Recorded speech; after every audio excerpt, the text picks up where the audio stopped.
olhar amoroso de Maria de Nazaré aqueça nossos corações, que andam um pouquinho, assim, enrigelado, né? Um pouquinho frio diante das dificuldades que a gente enfrenta na vida cotidiana. E o olhar de Maria tem a capacidade de reaquecer a nossa alma para que a gente caminhe para frente, que é o objetivo de todos nós, é caminharmos em direção a Jesus de Nazaré, o nosso guia e modelo. E nesse propósito, toda vez que eu venho aqui, eu sempre lembro da figura inigualável de José, o carpinteiro. Porque Emmanuel coloca para a gente numa página que ele é o médium do silêncio. Mas não é do silêncio da boca fechada, não. É o silêncio da disciplina para se alcançar o objetivo. E no caso dele, o objetivo dele era dar condições que Jesus e Maria tivessem um amparo do braço forte do varão judeu para que Jesus desempenhasse essa tarefa. Tanto que, segundo Humberto de Campos conta para a gente, quando Jesus contava em torno de 25 anos, José encerra sua jornada na Terra, retornando ao plano espiritual. E por mais que a humanidade, principalmente associado ao cristianismo, busca nele um exemplo a ser seguido, de homem correto, ou, como era o título dele, de homem justo. E quando um homem, à época do povo hebreu, tinha a atribuição de carpinteiro, ele também, dependendo da conjuntura da vila em que ele morava, ele tinha a função de juiz. Interessante, né? Um carpinteiro tinha a função de juiz. Sabe por quê? Porque se ele conseguia tirar a medida de determinadas madeiras, aprumar ela para uma confecção de um móvel, de uma cadeira, de uma mesa, de uma cama, se ele tinha capacidade de fazer algo com detalhes tão específicos, ele tinha capacidade também de analisar a proposta que era trazida a ele dentro de uma linha métrica, de medida, de análise. Interessante. Então, a figura de José, ela tinha muito mais, ele tem muito mais do que aquele homem que, na percepção da maioria, tinha só a tarefa de papai de Jesus na terra, e quando a gente sabe que não é bem assim. A função dele tinha de extremada importância, porque Emmanuel fala, se José dissesse não para o anjo, como seria? Qual seria o destino de Maria? Apedrejada até a morte, porque engravidou de um homem antes do casamento. Seria apedrejada. E nem Maria, nem Jesus teriam a tarefa que o mestre desempenharia. Então, quando José é escolhido para ser o pai de Jesus, é muito mais do que um assunto fortuito, né? Ou, como diz a simbologia hebraica, aquele que seria o pai do Messias, esperado pelo povo, teria o seu bastão florido. O que era o bastão florido? Todo varão hebreu, ele tinha um bastão, independente de ser pastor ou não, porque o bastão simboliza a autoridade patriarcal daquele povo. E o bastão é um pedaço de madeira que foi trabalhado para que se formasse como um bastão de ovelha. Lembra aquele bastão que tem aquela curvinha que a gente só associa ao Papai Noel? Lembra? Não, aquele bastão tinha a finalidade de, quando a ovelha se desgarrava, ele pegava pelo pescoço ali do animal, sem machucá-lo, mas trazer para o redil, trazer para perto dele. E José tem essa tarefa de trazer as ovelhas perdidas do rebanho de Jesus pelo seu bastão amoroso e colocar de novo no redil. É trabalho, né? Ainda mais quando fala da gente, né? Ovelhas, né, cansadas do caminho tortuoso, como o Salmo de Davi fala, né? Ainda que anda no vale da sombra e da morte, não temerei mal algum, porque o Senhor está comigo. Né? O seu cajado, o seu bastão me consola, o seu cajado me traz ao redil. Então, a finalidade desse espírito de absurda envergadura espiritual, José, é nos manter dentro do redil que Jesus é o pastor. Então, quando a gente vem aqui, a gente vem com esse sentimento, a gente vem, sabe, com essa sensação de que nós somos acolhidos aqui. Nós não somos visitantes da casa, nós não estamos conhecendo hoje, nós somos acolhidos aqui pela espiritualidade amiga que representa o patriarca São José, o carpinteiro sagrado, né, do amor de todos nós.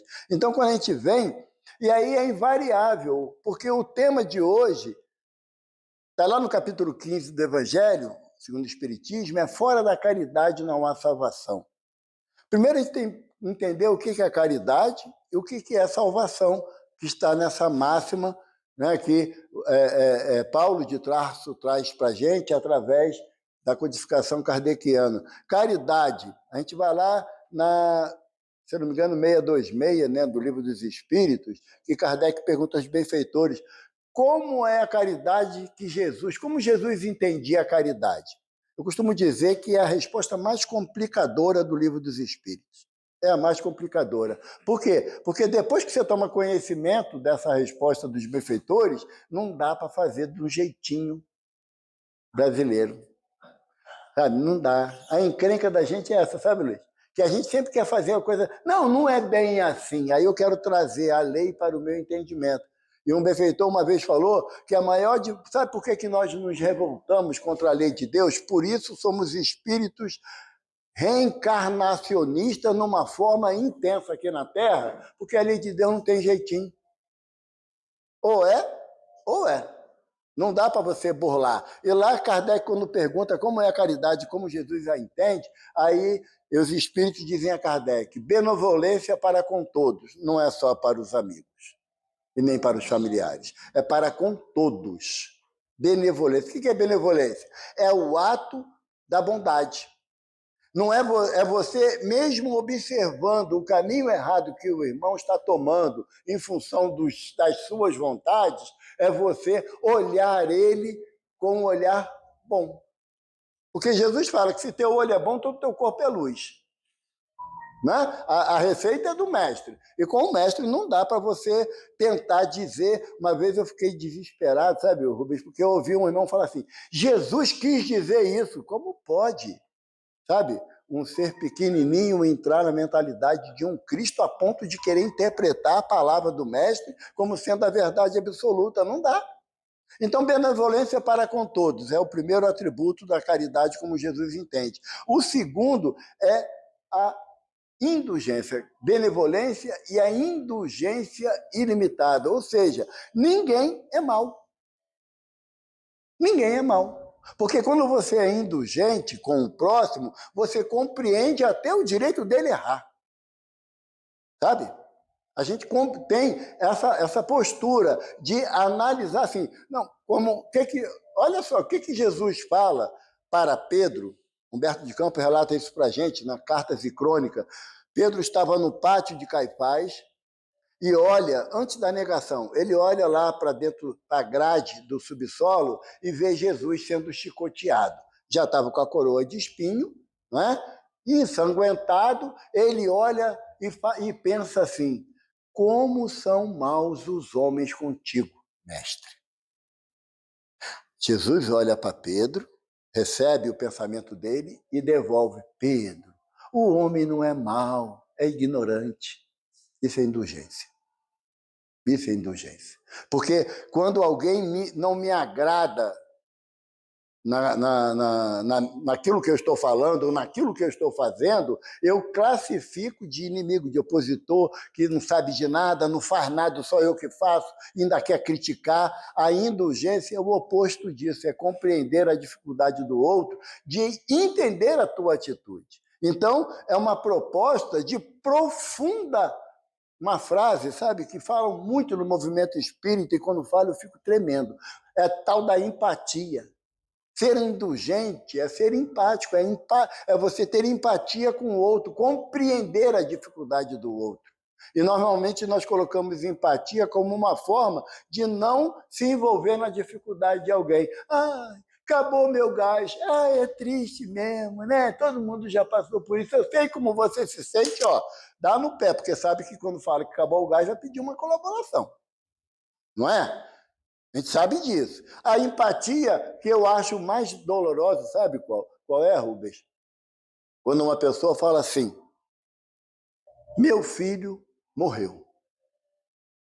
Aí o outro que não quer se envolver na dificuldade fala assim, eu sei a dor que você está sentindo. Não, a mãe dele era aquele que estava falando com você. Você não é mãe daquela criança ou adulto que desencarnou. Você não é mãe. Você não tem o direito de dizer que sabe o que a pessoa está sentindo, porque é uma dor única. É uma dor única. Você tem a obrigação de fazer o quê? Posso te dar um abraço? Porque era a proposta do Chico, era essa. Diante de uma dor que não tem grau de comparação, quando uma mãe ou um pai perde um filho, ou o filho desencarna, né? Não tem palavras que confortem aquele coração ferido. Então, um abraço, você está dizendo assim, ó, eu compartilho com você a sua dor, mesmo que eu não tenha o parâmetro, a medida dessa dor. Então, a indulgência não é você entrar num processo de julgamento interminável sobre a atitude de ninguém. A indulgência é você compreender que, não sendo perfeito, lembra lá da passagem da mulher adúltera? Aquele que não tiver pecados, atire a primeira pedra. Jesus está nos ensinando o processo da indulgência. Porque quando a mulher levanta-se e Jesus questiona, onde os teus acusadores? Aí o mestre, ela responde, foram-se, Senhor. Aí Jesus, com a indulgência pujante da sua alma, o que ele fala? Vá, porque eu também não te condeno e não peque mais. Por quê? Porque o perdão dele podia acabar, a proposta de perdão de Jesus? Não, porque Jesus não estaria o tempo todo ao lado dela para nova queda, nova proposta de punição, ele não poderia intervir. Então, a proposta de não pecar mais é para que não lhe aconteçam os rigores da lei, que nem nós falamos antes. Então, quando você se propõe a ser indulgente, como Jesus nos representa, você está pertinho do último passo da caridade, como Jesus a entendia. O perdão incondicional. Eles ainda botam essa palavra. Perdão incondicional, que é para encrencar mesmo a gente, né? Porque a gente fala assim, olha só, eu perdoo, mas não passa mais na minha frente, não. Tá? Eu perdoo, mas não quero olhar para a tua cara nem pintar de ouro. Isso não é perdão. A gente sabe que não, porque tem um termo que, embora sendo muito pesado, vocês me perdoem, mas é muito característico, é a tal da hipocrisia. Aqui dentro, se agora eu estiver aqui falando e eu começo a falar mal do Rubens na cara dele, ele fala assim, o Evaldo é um irmão ainda tão necessitado de compreensão. Gente, vamos perdoar o Evaldo. Eu falo, deixo de dar bom dia para ele lá no portão. Tá vendo? Mas ficou besta? Olha lá, agora nem bom dia mais me dá. Aqui dentro é o lugar mais fácil de nós sermos cristãos, aqui dentro da casa. Mas só que eu não vivo aqui dentro. Mesmo que deixasse, né, desse uma chavezinha com uma colchonete ali atrás, não ia dar para eu morar aqui dentro da casa. Então, qual é a proposta do Evangelho? A minha vida de relação. Aonde é a minha vida de relação? A vida profissional, a vida social ou a vida de estudante, também tem o ângulo a ser visto, e o lado religioso, aonde eu exerço o meu processo filosófico de entendimento acerca da moral do Cristo. Então, quando Jesus nos coloca aqui a benevolência, a indulgência e o perdão, é o famoso BIP, que vocês vão ouvir em algumas outras palestras, ele está nos classificando na condição de quê? De prática da caridade. Mas não a prática da caridade, que muitas das vezes é a mais fácil, que é a financeira. Sabe? É aquela... Eu gosto de contar uma história, sabe? Posso contar uma historinha?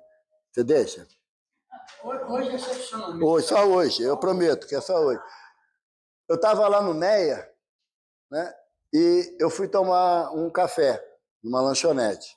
Estou tomando café e eu vejo que vem um rapaz entrando lá na lanchonete. Eu falei assim, ele não sabe que eu sou espírita, mas vai pedir para mim. Né? Porque tem essa perseguição, né? A gente é espírita, o cara pede... 30 pessoas ele pede para a gente que é espírita. E ele veio na minha direção, hoje eu calculando. No bolso esquerdo eu tenho uma nota de R$5. No da direita eu tenho uma de 20, então eu vou para o lado esquerdo, né? Quando ele chegou perto, que ele deu bom dia, eu já peguei os R$5 e falei, aqui, meu irmão, vai lá, faz o teu lanche. Ele, não, senhor, eu queria saber onde era a rua tal.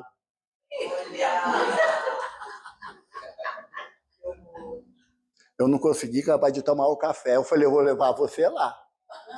Né? Eu vou levar você lá. Ele, não precisa, só o senhor dizer que eu tenho que ir no cartório. Eu falei, mas eu sei onde é o cartório. Olha que maravilha. Por quê? Porque a gente associa sempre a prática da caridade, em primeiro ângulo, a parte financeira.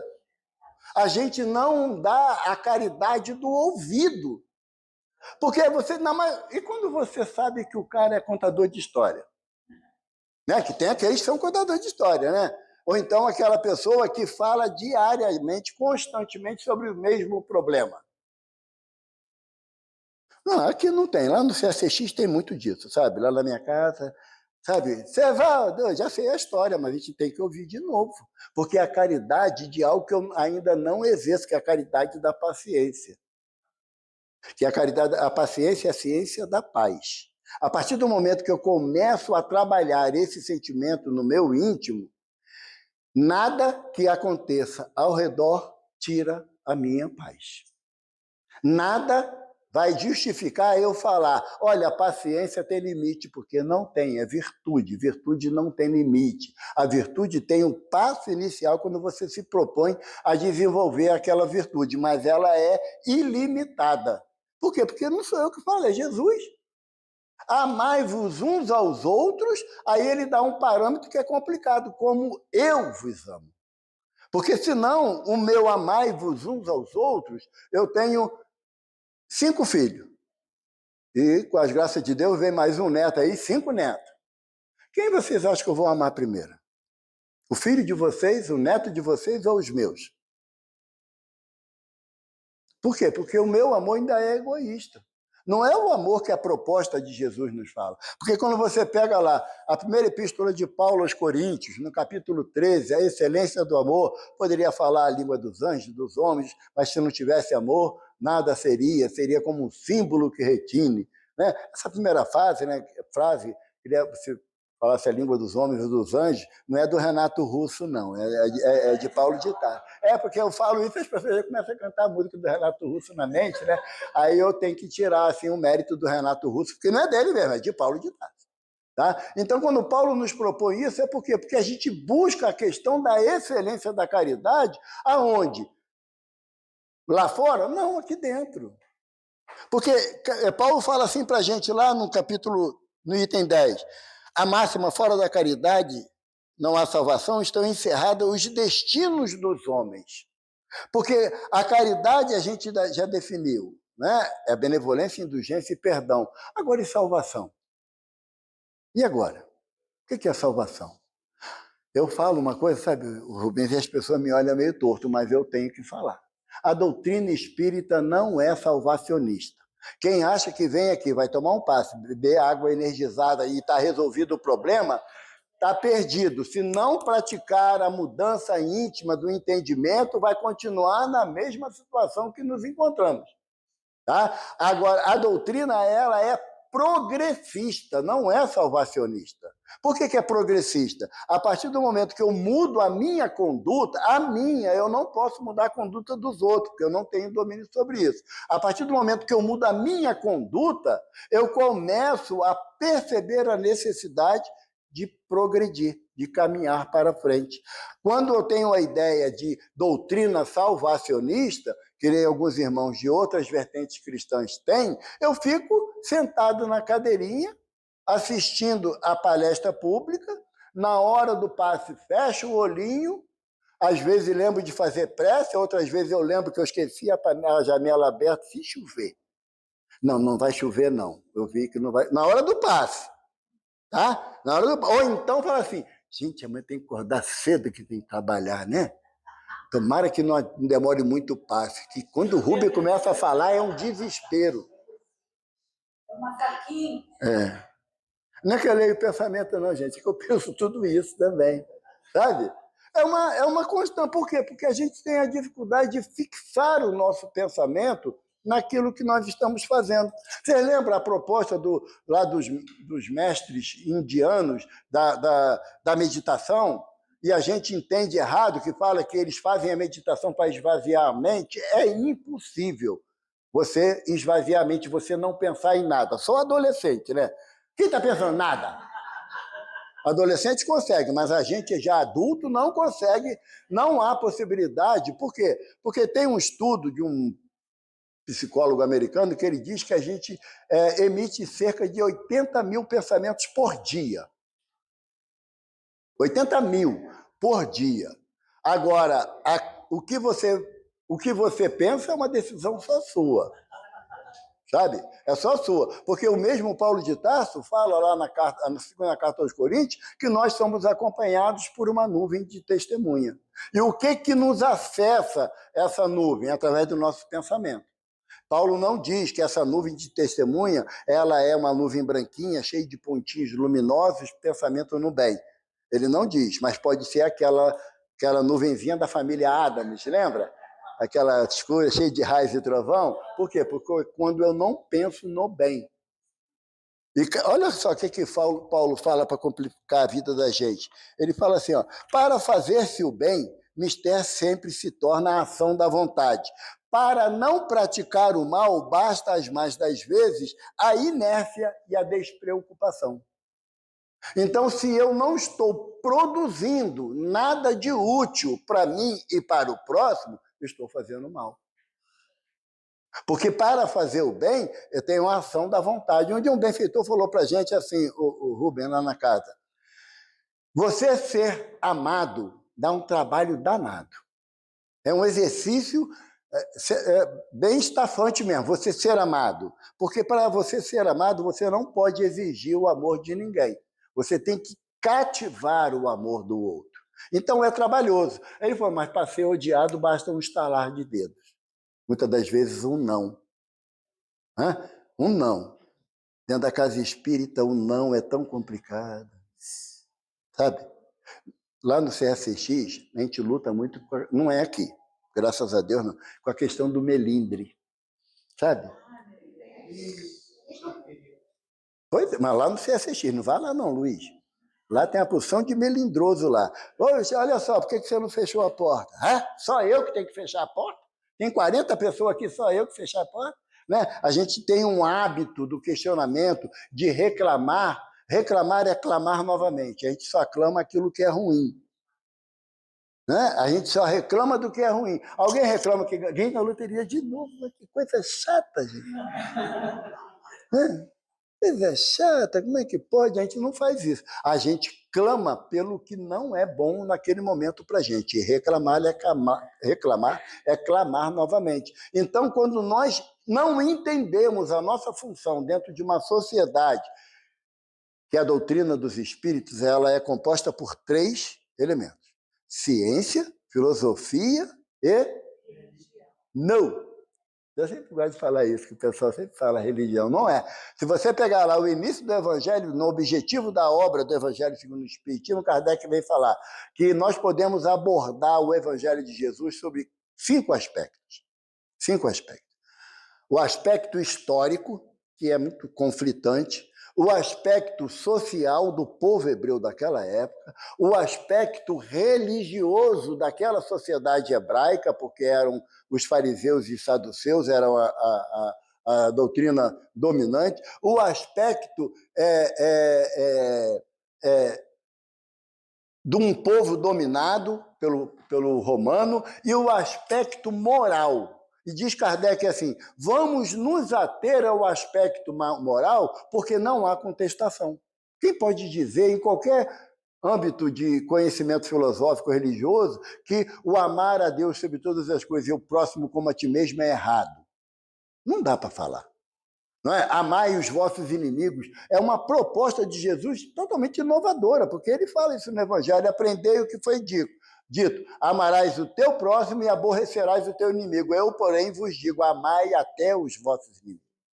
Então, a proposta de Jesus era inovadora no aspecto moral. Então, a doutrina dos espíritos era composta de ciência, filosofia e aspecto moral, usando como base a doutrina do Cristo. Jesus pregou religião? Agora só, rapaziada, eu sou JC, né? Jesus Cristo, e vocês agora são cristãos, foi assim? Você sabe como surgiu a denominação cristão para os seguidores de Jesus? Foi Lucas, conversando com Paulo. Paulo falou assim, olha, nós temos que ir lá conversar com o pessoal da Casa do Caminho, os seguidores de Jesus. Aí Lucas falou assim, pô, são seguidores de Jesus. Jesus é o Cristo. O que é o Cristo? É o Messias, né? Eu falo que é o CEO de Deus, né? É o cara que manda na parada. É Cristo. Então, se ele é o Cristo, nós somos os cristãos. Somos cristãos. Mas não foi Jesus que caracterizou aqueles que os ouviam como cristão e nem como religião. Ele só fala assim, ó, um novo mandamento eu vos dou. Amarás o próximo como a ti mesmo. E nessa proposta de Jesus de amar o próximo como a mim mesmo, encerra a caridade na excelência do termo. Por quê? Para ele exemplificar para a gente, ele trouxe a parábola do bom samaritano. Eu vou só situar para vocês em que momento acontece a parábola do bom samaritano. Jesus estava lá em Cafarnaum, na casa de Pedro, e ao entardecer, Jesus vira para os discípulos e fala assim, desejo comer essa Páscoa com vocês. Aí eu disse, pô, mestre, que a Páscoa é uma das grandes festas do povo hebreu e tinha toda uma simbologia, que é muito interessante, que às vezes a gente não sabe disso. 15 dias antes da Páscoa, 15 dias antes, o dono da casa, ele pega um filhote de carneiro, um carneirinho, branquinho, não pode ter uma mancha preta, e ele bota aquele carneirinho dentro de casa. O carneirinho vai comer, beber e dormir com a família toda, tá? Durante 15 dias. O carneiro não pode sair de dentro de casa, ele fica dentro de casa. Quando chega no 15º dia, que é o sábado que antecede a Páscoa, o que o dono da casa faz? Mata o carneirinho. Então, a Páscoa, ela tem um sentido da dor, do sofrimento, que relembra a fuga dos hebreus do Egito antigo, lá com Moisés. A Páscoa tem a simbologia da dor. Por que Jesus foi crucificado na sexta-feira, antes da Páscoa? Porque era o Cordeiro de Deus que tira o pecado do mundo. O ritual da Igreja Católica tem todo o sentido dentro da cultura hebraica. Não tem nada errado, não. Tá? Então, na Páscoa, Jesus fala, eu desejo começar a Páscoa com vocês, em Jerusalém. Estava aqui na Taquara, tinha que ir em Petrópolis. Topa aí? Comigo? A pé. Não. Não. A pé. Mas Jesus facilita, mas antes eu tenho que passar na Samaria, ou seja, primeiro eu tenho que passar em Niterói.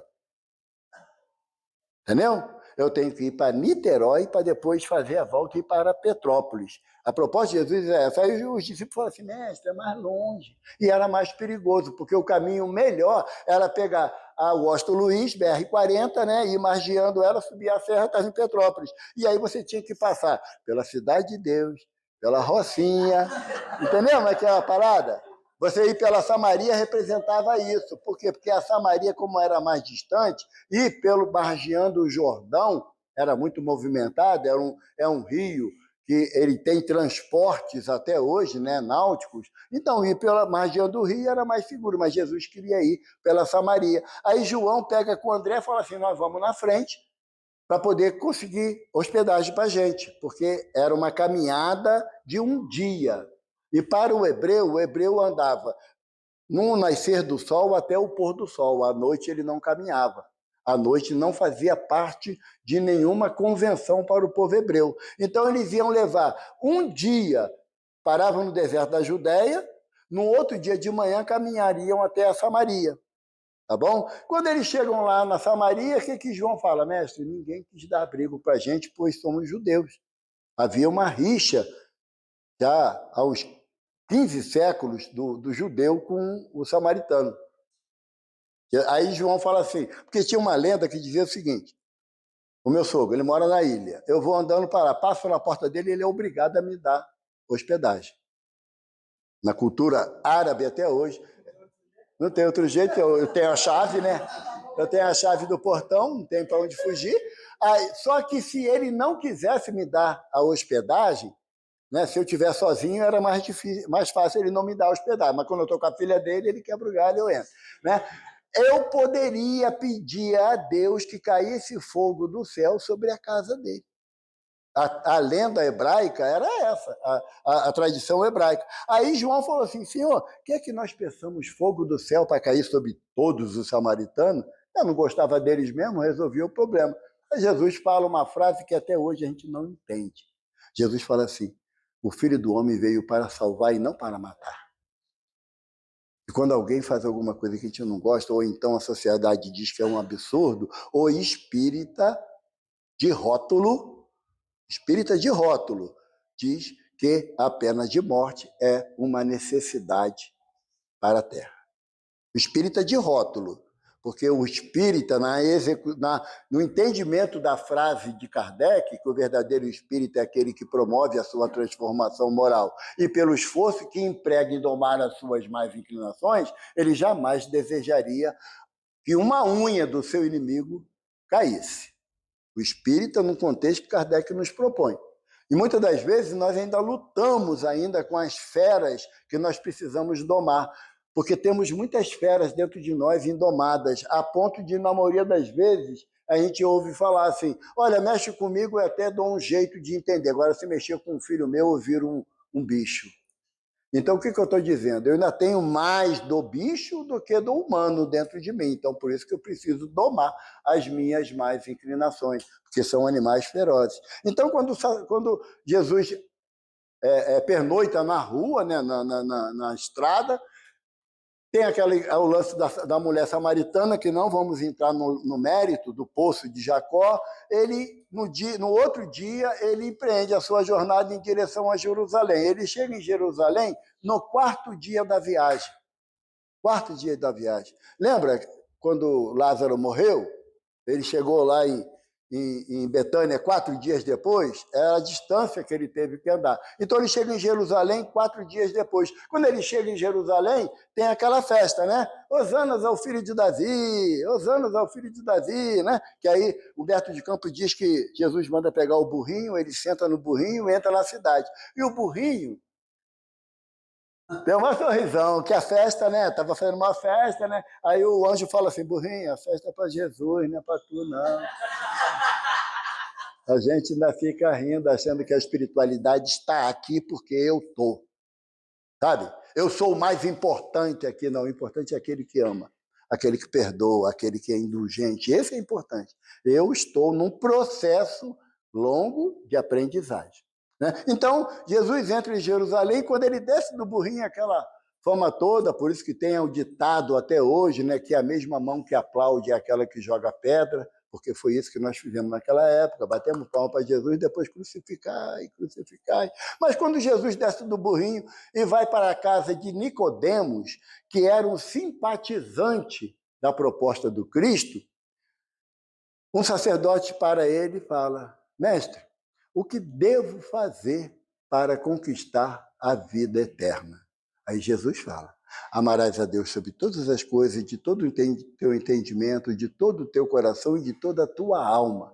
Eu ainda vou preparar um estudo sobre essa frase de Jesus.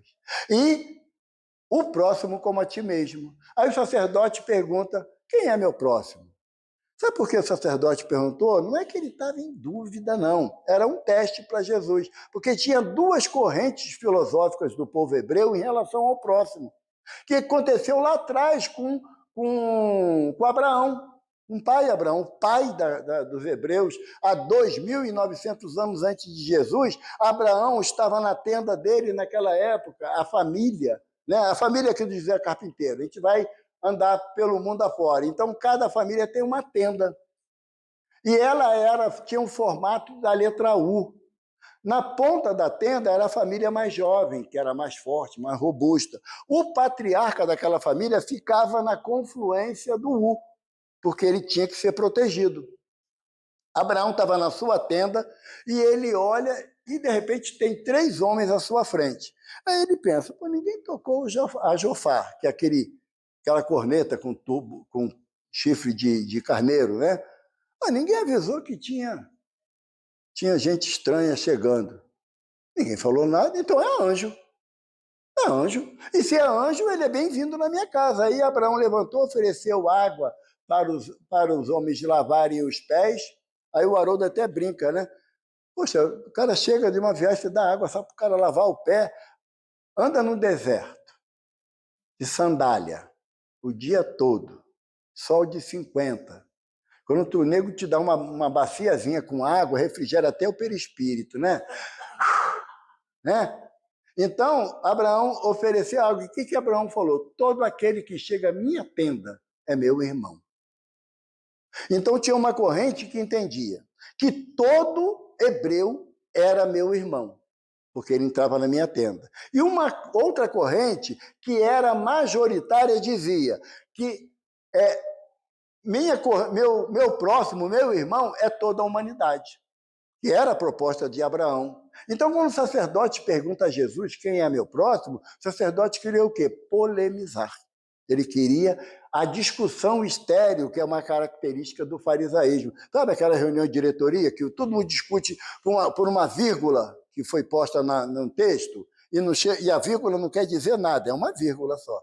Né? Então, as discussões estéreis. E aí, quando o sacerdote pergunta a Jesus quem é meu próximo, ele quer o quê? Uma discussão. Se Jesus fala que meu próximo é todo o hebreu, ele não, eu sou da corrente que acredita que o meu próximo é toda a humanidade. Se Jesus fala que é toda a humanidade, eu sou da corrente que meu próximo é só o outro judeu. Então, o que Jesus faz? Propõe a parábola do bom samaritano, que arrebenta com o sacerdote e com o Evaldo, porque até hoje o Evaldo não entende essa parábola.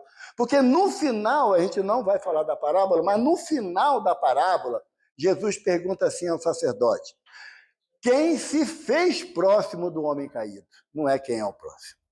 Quem se fez próximo?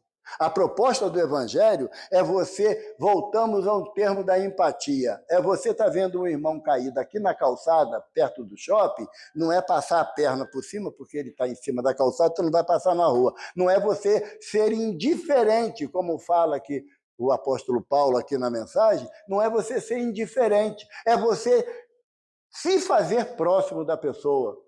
Porque eu não sei vocês, mas já aconteceu comigo de eu tropeçar na rua, cair, abrir o supercílio e veio 3 pessoas que eu nunca vi na minha vida me ajudar a levantar. Eles se fizeram próximo de mim ou eu era o próximo deles? Entende?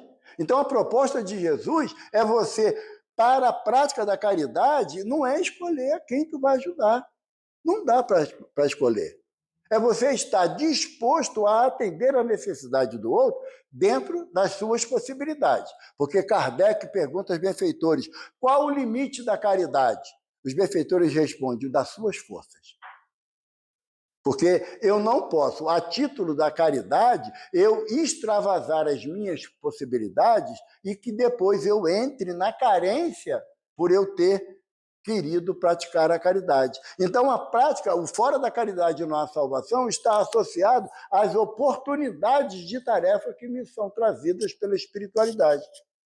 Quando eu chego aqui na casa e eu entro lá, eu ainda vou contar quantos passos tem lá do portão até aqui. Eu vou contar isso, eu gosto desses negócios. Quando eu deveria vir passo a passo, na minha prece íntima, me colocando à disposição da espiritualidade da casa para atender a necessidade de quem quer que seja da melhor forma que eu possa. E não eu ficar escolhendo. Ana Maria lá, gente, finge que eu não estou aqui. Deixa ela entrar que ela vai sentar lá atrás. Sabe, não tem paciência hoje. Sabe, hoje eu não estou afim. Aí eu me pergunto assim, e se Jesus falasse para mim que não estava afim também de ouvir a minha lamúria? Como é que eu ia me virar? Sabe? A prática da caridade que Paulo nos propõe é você sair do teu egocentrismo, sabe? Só você é importante, você também é importante, mas não é só você importante. Sabe? Emmanuel tem uma mensagem lá no Fonte Viva que o Emmanuel fala que a gente deve ofertar alguma coisa. Como eu não posso ofertar muito, eu também não faço nada. Sabe? É alguma coisa. Ele fala assim, ó, quem sabe ler, não se esqueça de amparar o que ainda não se alfabetizou. O Emmanuel está falando. Se eu já tenho um entendimento do Evangelho, eu não posso mandar vocês lerem, estuda vocês são tudo preguiçosos. Não. Eu tenho que, através da minha palavra, estimular vocês a estudarem. Essa é a função da gente. É de um ajudar o outro para que todos se estimulem à prática do bem, se estimulem ao entendimento do Evangelho, se estimulem à prática da caridade como Jesus propõe. E o que eu faço normalmente?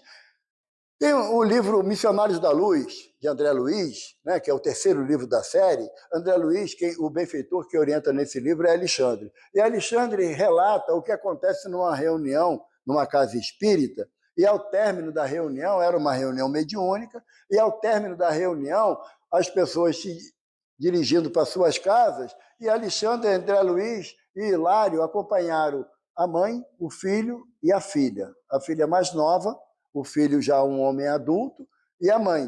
E quando eles saíram, assim, lá no portão já, sabe?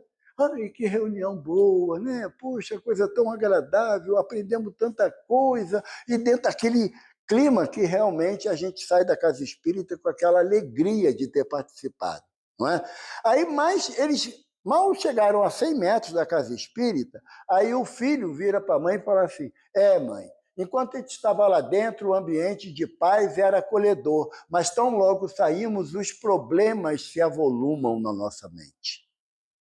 Aí Alexandre colocou a mão sobre a cabeça da menina de 16 anos e a menina, interpretando o pensamento de Alexandre, falou assim, mas é por isso que nós viemos à casa espírita, para termos o hábito de mudar os nossos pensamentos.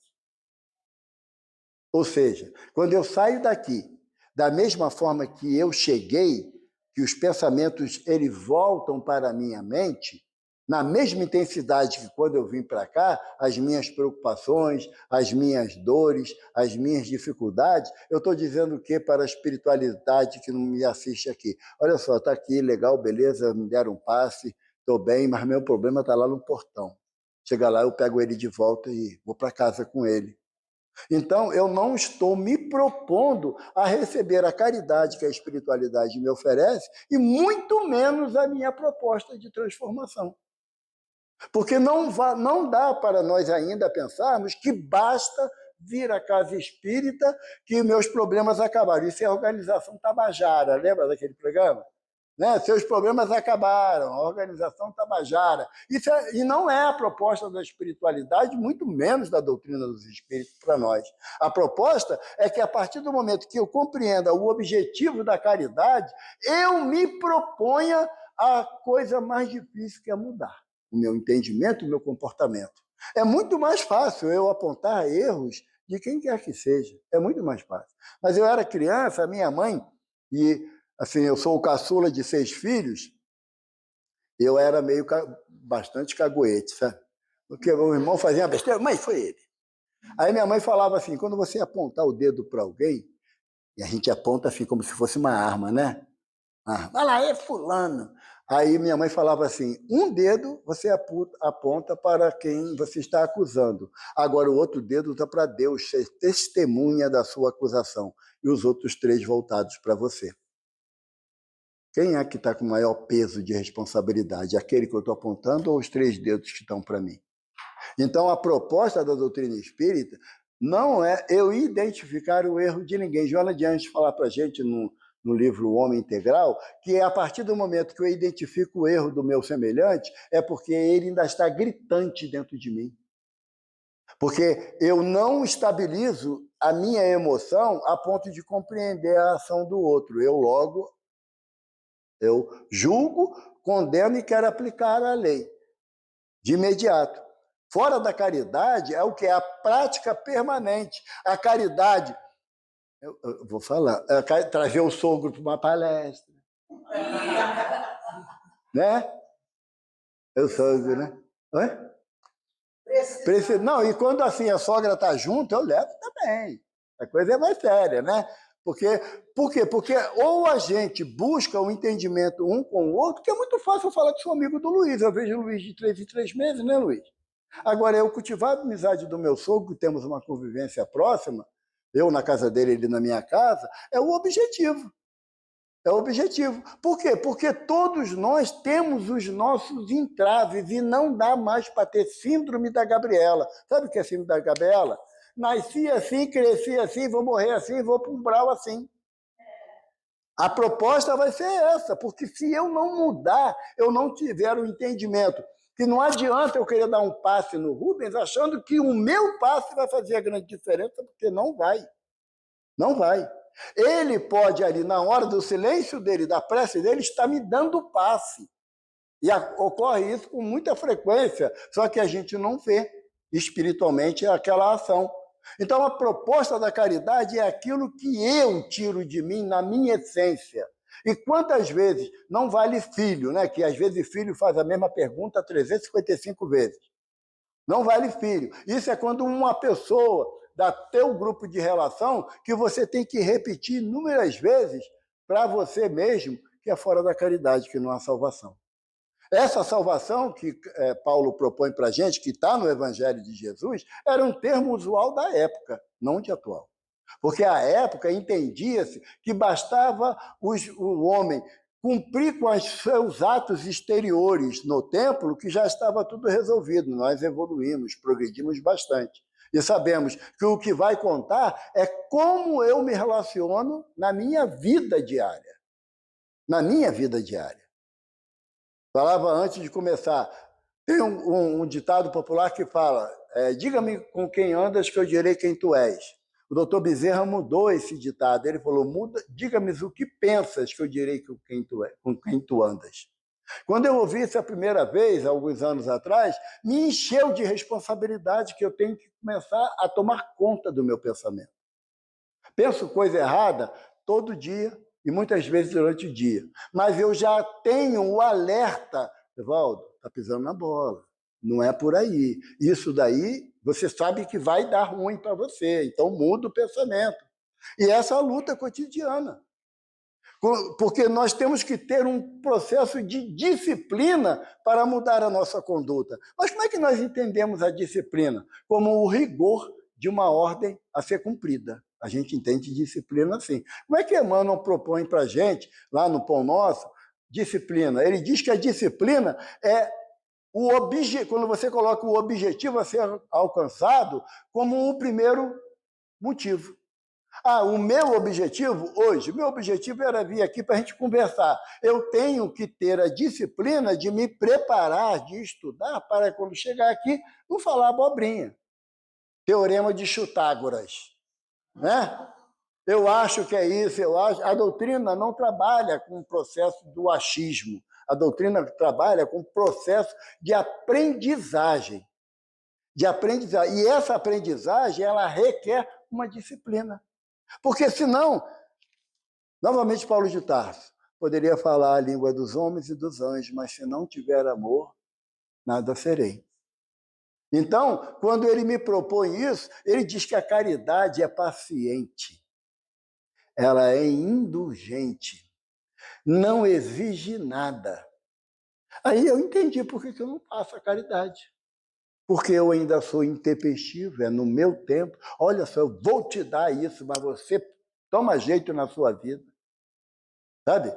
Não vou ficar carregando você no colo. Realmente não é a proposta. Mas como Emmanuel fala, para terminar, quem dispõe da palavra esclarecida, ajude o companheiro, ensinando-lhe a ciência da frase correta e expressiva. Se eu já entendo a necessidade do irmão de mudar o comportamento dele, eu dei o exemplo e mude o meu. Porque a proposta do Evangelho, o Chico ele tem uma frase que ele diz que ele teve acesso ao Evangelho, o livro do Evangelho segundo o Espiritismo, escrito em várias línguas, com várias encardenações. E ele via, mas não entendia, ele não falava língua estrangeira nenhuma, mas ele dizia que o que mais emocionava ele é ler o Evangelho na atitude do outro. Sabe? Quando todo mundo espera que você vá explodir uma coisa que você Normalmente você não aceita, e quando você leva a compreensão, leva a busca do entendimento, o que houve com o fulano? Mudou? Eu costumo dizer, né? Eu gostava de uma cervejinha, né? Aí minhas filhas fazendo um churrasco, algum tempo atrás, e eu cheguei lá, pai, a Brahma tá geladinha. Eu falei, se for Guaraná, manda. Ué, pai, por quê? Parou de beber? Peraí, o médico mandou? Não, antes que ele mandasse.